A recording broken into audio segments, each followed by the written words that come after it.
Breaking news పిఠాపురంలో record break voting నమోదైంది. పిఠాపురంలో 86.63% పోలింగ్ నమోదైంది. అక్కడ తొలిసారి ఓటు వేసిన వాళ్ళను చూసినట్లయితే 5,000 మంది యువత తొలిసారి ఓటు వేశారు. అర్ధరాత్రి వరకు పిఠాపురంలో ఓటింగ్ కొనసాగింది. పిఠాపురంలో మొదటి నుంచి కూడా పిఠాపురం నియోజకవర్గంపై చాలా ఆసక్తి నెలకొంది. పవన్ కళ్యాణ్ పోటీ చేస్తున్న నియోజకవర్గం కాబట్టి 175 నియోజకవర్గాలతో పాటు పిఠాపురం నియోజకవర్గంపై అత్యంత ఆసక్తి కనిపిస్తుంది. అక్కడ ఫలితం ఏ విధంగా ఉండబోతోందని. ఎందుకంటే అక్కడ సవాళ్ళు ప్రతి సవాలు కూడా ఆ విధంగా నడిచాయి. ముద్రగడ కూడా సవాలు విసిరారు. ముద్రగడకు సటరికల్గా ఇప్పుడు ఒక ఇన్విటేషన్ కూడా, పేరు మార్పు ఇన్విటేషన్ కూడా చేస్తున్నారు. సో ఇప్పటి నుంచి పిఠాపురంపై అంచనాలు పెరుగుతూ ఉన్నాయి. మెజార్టీ ఎంత వస్తుంది, ఈ విధమైనటువంటి మాటలు మాట్లాడుకుంటున్నారు. కొన్ని చోట్ల బెట్టింగ్స్ కూడా జరుగుతున్నాయి. అయితే పిఠాపురంలో 86% పైబడి ఓటింగ్ నమోదైంది. అర్ధరాత్రి వరకు కూడా ఓటర్లు పోలింగ్ బూత్ల మధ్య బార్లు తీరి ఓటు హక్కును వినియోగించుకున్నారు. మొత్తం పిఠాపురం నియోజకవర్గంలో 2,36,409 మంది ఓటర్లు ఉన్నారు. మొత్తం పోలైన ఓట్లు చూసినట్లయితే 2,04,811 ఓట్లు పిఠాపురంలో పోలయ్యాయి. ఒకసారి 2019 ఎన్నికల పోలింగ్ సరళిని చూస్తే 2019లో 80.69% పోలింగ్ నమోదైంది. గతానికంటే ఈసారి ఏకంగా 6% అధికంగా పోలింగ్ నమోదైంది. 2019లో మొత్తం ఓట్లు 2,29,591 ఓట్లు ఉంటే అప్పుడు పోలైన ఓట్లు 1,85,940 ఓట్లు. అంటే 2019తో పోలిస్తే దాదాపు 6,000 వరకు ఓట్లు పెరిగే 6% ఓట్లు పెరిగింది. 2019తో పోలిస్తే 5.94% ఓటింగ్ పెరిగింది. ఇక 2014లో పిఠాపురం చూసినట్లయితే 79.44% పోలింగ్ నమోదైంది. గత 2 ఎన్నికలతోనూ పోలిస్తే ఈసారి రికార్డు స్థాయిలో పోలింగ్ నమోదైంది. పవన్ కళ్యాణ్ పిఠాపురం నుంచి పోటీ చేస్తున్నారు అనే ప్రకటన వచ్చినప్పటి నుంచి అందరి దృష్టి ఆ నియోజకవర్గంపై ఉంది. పవన్ పోటీ చేయడంతో హాట్ సీట్గా మారింది పిఠాపురం. పవన్కు మద్దతుగా మెగా ఫ్యామిలీ ప్రచారంలోకి దిగింది. పవన్ గెలుపుపై తెలుగు రాష్ట్రాల్లో ఆసక్తికరమైన చర్చ జరుగుతోంది. పిఠాపురం నియోజకవర్గం నుంచి వర్మ టీడీపీ అభ్యర్థిగా బరిలోకి దిగాలని అనుకున్నారు.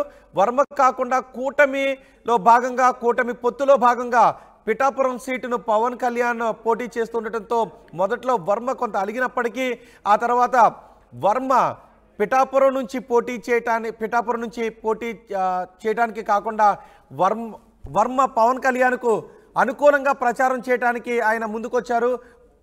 పవన్ కళ్యాణ్ ప్రచారంలో ఆయనతో పాటు ఉన్నారు. పవన్ కళ్యాణ్తో ప్రచారంలో పాల్గొన్నారు. పవన్ కళ్యాణ్ గెలుపు కోసం కూడా కృషి చేశారు వర్మ. మొత్తం టీడీపీ జనసేన క్యాడర్ అంతా సమైక్యంగా కృషి చేశారు. ఓటింగ్ శాతాన్ని కూడా పెంచారు. అదే సమయంలో వంగా గీత కూడా పోల్ మేనేజ్మెంట్ను చేసుకుంటూ వచ్చారు. ఒక స్థాయిలో వంగా గీత కన్నీరు కూడా పెట్టుకున్నారు. భావోద్వేగంగా కూడా మాట్లాడారు. నేను ఇక్కడి నుంచే పోవాలి అనే విధంగా మాట్లాడారు. నన్ను గెలిపించండి అంటూ వంగా గీత కూడా మాట్లాడారు. సో ఇలా భావోద్వేగాలు, సవాళ్ళు, ప్రతి సవాళ్ళు ఇవన్నీ పవన్ కళ్యాణ్ పోటీ చేస్తున్న నియోజకవర్గంలో చోటు చేసుకోవడం, రికార్డు స్థాయిలో పిఠాపురం చరిత్రలోనే రికార్డు స్థాయిలో పోలింగ్ కూడా నమోదవడం, ఇవన్నీ పిఠాపురంలో ఫలితం ఏ విధంగా ఉంటుందని అంచనాలు పెంచేస్తున్నాయి. అయితే నాగబాబు మాట్లాడారు. ఎంత మెజార్టీ వస్తుంది అన్నది కాదు, గెలవడమే ముఖ్యం, గెలిచిన తర్వాత ఏం చేస్తాము అన్నదే ముఖ్యం అంటూ నాగబాబు కూడా మాట్లాడారు. ఒకసారి నాగబాబు ఏం మాట్లాడారు చూద్దాం. ఈరోజు వర్మ పుట్టినరోజు కూడా, వర్మ కూడా పిఠాపురం పోలింగ్ సరళపై మాట్లాడారు. నాగబాబు, వర్మ ఏం మాట్లాడారో చూద్దాం. మెజారిటీ మాకు ఇక్కడ గెలవటం అనేది మాకు ఫస్ట్ ప్రయారిటీ. అంటే గెలుపు అనేది ముఖ్యం తప్ప మెజారిటీ మీద లేకపోతే వాటి మీద మాట్లాడటం అనేది పవన్ కళ్యాణ్ గారు కానీ అయితే ఆయన దగ్గర ఉన్న మాలాంటి వాళ్ళందరికీ కానీ అది అంత సముచితం కాదు. ఎందుకంటే గెలుపు అనేది ఎలా అయినా గెలిచిన తర్వాత ఏం చేస్తాం అనేది ముఖ్యం తప్ప ఎంత గెలిచాం అనేది అక్కడ ఆయన్ని ప్రేమించే ఎంతోమంది జనసేన అభిమానులు, కార్యకర్తలు వాళ్ళు ఉత్సాహపడటానికి వాళ్ళు మాట్లాడే అది ఏదైనా సరే ఎలక్షన్ రిజల్ట్స్ వచ్చిన తర్వాత ఎంత గెలుపు వస్తుంది ఏంటని చెప్తాం. ఈ లోపల మేము ఏదన్నా దాని గురించి మాట్లాడితే అది అనవసరమైనటువంటి ఒక అతిశయంగా ఉంటుంది. అందుకని మేము మాట్లాడవచ్చు కదా. కానీ గెలుస్తాం అనేటువంటి నమ్మకం అయితే మాకు 100%. రిజల్ట్ రావాలి కదా సార్, ఇంకా అప్పుడే మనం కంక్లూజన్కి రాకూడదు. ఆయన ఎవరన్నారు మీ గెలుపుకి వాళ్ళే కారణం అని, దాంట్లో కూడా కొంత నిజం ఉంది. అందుకన్నా ముఖ్యంగా ఏంటంటే ఇది క్రైసిస్ టైం. 19 నుంచి 24 మొన్నటిదాకా ఈ క్రైసిస్ టైంలో ఆంధ్రప్రదేశ్ ప్రజలందరూ కూడా సైకలాజికల్గా కానీ లేకపోతే ఇంకా అన్ని రకాలుగాను ఒక రకమైనటువంటి భయంగా గడిపారు. ఎందుకంటే స్వేచ్ఛాపూరితమైన వాతావరణం లేదు, ఒక డెమోక్రటిక్ వాల్యూస్ లేవు. ఇలాంటి చోట్ల ఇతన్ని ఎట్లయినా సరే ఓడించాలి అనేటువంటి దింపేస్తే బాగుంటుంది అనేది మొట్టమొదటి ఆకాంక్ష ఎక్కడి నుంచి వచ్చిందంటే ప్రజల నుంచే వచ్చింది. ఆ ప్రజల నుంచి వచ్చిన ఆకాంక్ష కదా ఏ రాజకీయ పార్టీ అయినా అమలు చేయాల్సి ఉంది. సో ఆ ఆకాంక్షలు బాగా ముందు తెలుసుకున్న వ్యక్తి, ఎంటైర్ స్టేట్లో ఉన్న అన్ని పార్టీల కంటే ముందు తెలుసుకున్న వ్యక్తి మా ప్రెసిడెంట్ పవన్ కళ్యాణ్ గారు. అందుకనే ఇప్పటం సభలో వైసీపీ వ్యతిరేక ఓటు చీలనివ్వను అన్న తీసుకున్న ఒక ప్రతిజ్ఞ లేకపోతే ఒక మాట ఈరోజు దాకా తీసుకొచ్చాం. అండ్ ముఖ్యంగా ఇవాళ పిఠాపురం ప్రజలందరూ కూడా మీ అందరి తరఫున మనస్ఫూర్తిగా థ్యాంక్స్ చెప్తున్నాం. జనరల్గా ఏంటంటే ఓటు ఒక మంచి వైపు పాజిటివ్ ఓటు ఉంటుంది, లేకపోతే ఒక నాయకుడు అంటే ఇష్టపడే ఓటేస్తారు, ఒక నాయకుడు ఒక కైండ్ ఆఫ్ అభిమానం ఉంటుంది. కానీ ఇక్కడ మాకు ప్రత్యక్షంగా మేము అందరం చూసినప్పుడు ఇక్కడ ఓటు ఎలా వేశారంటే ప్రేమతో ఓటేశారు. లవ్, ప్రేమ, ఇంక ఈ తప్ప మాకు ఆ ఓటింగ్లో ఇంకా అభిమానం అది కాదు, కేవలం మా పవన్ కళ్యాణ్ నిలబెట్టుకోవాలి అనేది ఎక్కువ మంది ఒక ప్రిడామినెంట్గా మాకు వచ్చినటువంటి ఓటింగ్ అది. సో నేను ఆ విషయంలో పిఠాపురం ప్రజలకి మా ప్రెసిడెంట్ గారి తరఫున మనస్ఫూర్తిగా కృతజ్ఞతలు చెప్తున్నాను. పవన్ కళ్యాణ్ గారు గెలిచాక మాత్రం ఖచ్చితంగా ఒక మంచి నిర్ణయం తీసుకొని ఎట్లయినా సరే పిఠాపురానికి అద్భుతంగా, ఎందుకంటే ఎలక్షన్లో నిలబడటం వేరు, మాట్లాడటం వేరు, రిజల్ట్స్ రావాల్సిన టైం ఉంది, ఇంకా ఇప్పుడే మాట్లాడకూడదు. కానీ గెలిచిన తర్వాత కూడా ఇదే ఉంటుంది ఆయన మనసులో. ఇలాంటి విషయాలు అంటే ఏదైతే మాట ఇచ్చారో అది నిలబెట్టుకుంటారు, సాయశక్తిలో పనిచేస్తారు. సో మాకు పిఠాపురం మాకు ఒక బాధ్యతని పెంచుతుందేమో నమ్మకం ఉంది. ఎందుకంటే రేపు జూన్ 4న మనం గెలవబోతున్నాం పిఠాపురం నుంచి పవన్ కళ్యాణ్ గారు. సో ఒక రకమైన బాధ్యత మా మీద పడబోతుందని నమ్మకం ఉంది. అంటే పవర్కి సంబంధించిన వాళ్ళు, టీడీపీకి సంబంధించిన వాళ్ళు వేస్తారు. సో మొట్టమొదటి ఏంటంటే బిగినింగ్లో కొంచెం అవ్వదు, ఇట్లా వాళ్ళు ఒప్పుకోవట్లేదు, ఈగోలు, ఆ చిన్న క్లాషెస్ ఉంటాయి. అది వెరీ న్యాచురల్. మేము ఈ టైంకి ఇలాగే అరైవ్ అవుతారని మనకు తెలుసు. సో ఖచ్చితంగా చాలా చక్కగా నీట్గా ట్రాన్స్ఫర్ అయింది ఓటు. అండ్ నిజంగా చెప్పాలంటే ఇవాళ నిన్న ఎలక్షన్స్ మాత్రం మనం too early to talk about success, అది వచ్చిన తర్వాత మాట్లాడాలి. కానీ నిన్న మాత్రం ఎలక్షన్ చేసుకున్నది ఒక పర్టికులర్గా జన సైనికుడు గెలిపించాడు. జన సైనికుడు నిలబడి పనిచేశాడు.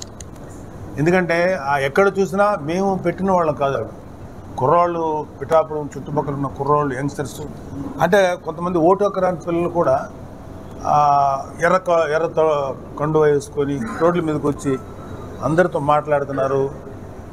మాకు చాలా చోట్ల నుంచి అంటే పోలీసు వారు ఏమండి మీ కుర్రాళ్ళు ఎర్ర కండువ వేసేసుకొని అల్లరి ఎక్కువ చేస్తున్నారని పోలీస్ డిపార్ట్మెంట్ వచ్చింది. సార్, ఎర్ర కండువ అనేది పవన్ కళ్యాణ్ గారు వేసుకుంటున్నారు కాబట్టి కొంచెం పాపులారిటీ వచ్చింది. కానీ ఎర్ర కండువ జనసేనది కాదండి. ఎర్ర కండువ మాకు తెల్లగా ఉండి పైన పవన్ కళ్యాణ్ గారు జనసేన మార్క్ ఉంటుందండి, అది మా కండువ. అది జనసేన కండువ కాదండి, దాన్ని కాశీ తువ్వాలు అంటారు మన పెద్దవాళ్ళు. మా చిన్నప్పటి నుంచి చూస్తున్నాం. అది సామాన్య మానవుడు ఆ సెట్ దురుచుకుంటానికి సరిపోక ఎక్కువ చెమట పడుతుంది, ఈజీగా గ్రాప్ చేస్తుంది, చీప్. అది ప్రతి వాళ్ళు వేసుకుంటారు. అది కామన్ మ్యాన్ తాలూకు యూజ్ చేసే ఒక టైప్ ఆఫ్ టవల్ లాంటిది. ఎంత రిడిక్యులస్గా ఉన్నారంటే వైసీపీ వాళ్ళు ఆ తువ్వాలు తీసేమన్నారు. అది కామన్ మ్యాన్ సింబల్. జనసేన ఇది వేసుకొని వచ్చామంటే ఖచ్చితంగా మీరు అడగచ్చు, జనసేన కండు వేసుకుని. వాళ్ళు మాత్రం వైసీపీ వాళ్ళు కండు వేసి తిరుగుతున్నారు. మా కుర్రాళ్ళు ఎవరు కూడా ఎర్రతువాలు వేసి తిరుగుతున్నారు. ఎర్రతువాలు రిప్రజెంట్స్ కామన్ మ్యాన్. అది మరి దాన్ని తీసేయమంటే ఎలాగ తీసేయమంటారు? అసలు అది జనసేన కండు అని ఎలాగ? బికాజ్ ఆఫ్ పవన్ కళ్యాణ్ గారు దానికి ఒక విలువిచ్చారు కాబట్టి, దానికి గుర్తించారు కాబట్టి, గౌరవించారు కాబట్టి. తెలుగుదేశం పార్టీ కార్యకర్తలు, ముఖ్యంగా జనసేన, బీజేపీ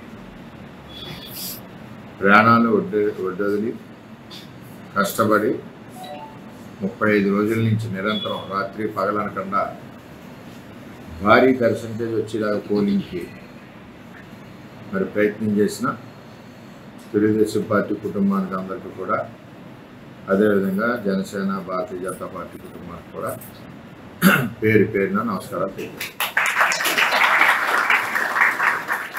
అన్నింటికంటే ముఖ్యంగా ప్రజలందరూ కూడా ఉదయం 6:30 నుంచే లైన్లో ఉండి ఈ దుష్ట పరిపాలన తరిమి కొట్టాలి, చంద్రబాబు పవన్ కళ్యాణ్ బీజేపీ కూటమిని గెలిపించాలన్న ఒక ఆలోచనకి నిర్ణయానికి వచ్చేసాయి.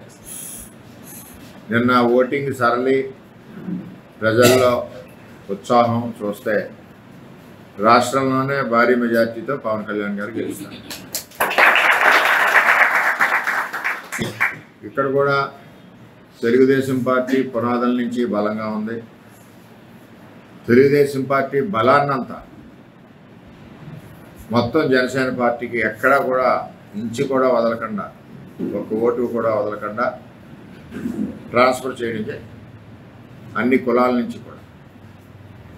మరి ఈ యొక్క ప్రాసెస్లో ముఖ్యంగా తెలుగుదేశం పార్టీ కార్యకర్తలకి, నాయకులకి అందరికీ కూడా వారికి కొన్ని ఇబ్బందికర పరిస్థితులు కలిగినా సరే పార్టీ కమిట్మెంట్కి, చంద్రబాబు నాయుడు గారి నిర్ణయానికి, నాతో 20 సంవత్సరాలు ప్రయాణిస్తున్న నా యొక్క మాటకి విలువనిచ్చి ఎక్కడా కూడా ఇంత తప్పు కూడా ఎక్కడా లేకుండా, ఒకరితో ప్రశ్నించుకునే విధంగా లేకుండా సిన్సియర్గా ఇచ్చిన పనిని బ్రహ్మాండంగా 100% నాయకులు కార్యకర్తలు చేసినందుకు వారందరికీ కూడా పాదాభివందనాలు. అదేవిధంగా పవన్ కళ్యాణ్ గారు కూడా చాలా మంచి వ్యక్తి. మరి ఆయన కూడా సుమారు దగ్గర 39 గ్రామాలు, 2 టౌన్లు, అంటే 50 మున్సిపల్ వార్డులు మరి ఆయన పర్యటన చేయడం జరిగింది. ఇంకా కొద్దిగా ఉన్న సమయం ఉన్నా సరే, ఆయన పిఠాపురం నియోజకవర్గానికి కేటాయించాలన్న ఆలోచన ఉన్నా సరే, చంద్రబాబు నాయుడు గారి యొక్క ఒత్తిడి వలన మిగిలిన నియోజకవర్గాల్లో పవన్ కళ్యాణ్ గారు మరి వెళ్ళవలసిన అవసరం ఉంది కాబట్టి ఈ మిగిలిన గ్రామాలకి రాలేకపోయారు. వాటికి కూడా త్వరలోనే రిజల్ట్స్ వచ్చి ఏర్పాటు చేస్తామని తెలియజేసుకుంటూ, మరి ఉమ్మడి కూటమి అభ్యర్థిని పవన్ కళ్యాణ్ గారిని ఆదరించిన ఉమ్మడి కూటమి కార్యకర్తలందరికీ కూడా పేరు పేరున నమస్కారాలు తెలియజేస్తున్నాను. మరి కొంతమంది రకరకాల నటనలు చేశారు, యాక్షన్లు చేశారు. ఇక్కడ 5 ఏళ్ళు లేకపోయినా నేను ఇక్కడే ఉన్నానని చెప్పారు. కరోనాలో ఇక్కడ లేనే లేదు ఆవిడ, నేను ఇక్కడే ఉన్నానని చెప్పారు. ప్రజలు కూడా అన్ని అబద్ధాలు గమనించారు, అన్ని నటనలు గమనించారు. ఎలాగ బుద్ధి చెప్పాలో అలాగ బుద్ధి ఆల్రెడీ చెప్పేశారు, నిన్న చెప్పేశారు. చాలా చోట్ల బూతుల్లోకి కానీ గ్రామాల్లోకి కానీ అక్కడనే గీతక్క గారిని రానిలేదు. మరి ఇవన్నీ కూడా ఆవిడ కూడా అర్థం చేసుకున్నారు. చేసిన పొరపాట్లు ఏంటో మొక్క కావలికల్లో అర్థమవుతూ ఉంది. ఏది ఏమైనా మనం 20 సంవత్సరాల నుంచి కష్టపడి ప్రజలకే మరి ఆసటగా అండగా నిలిచాం. పిలిస్తే 10 నిమిషాల్లో ప్రజల వద్ద ఉన్నాం.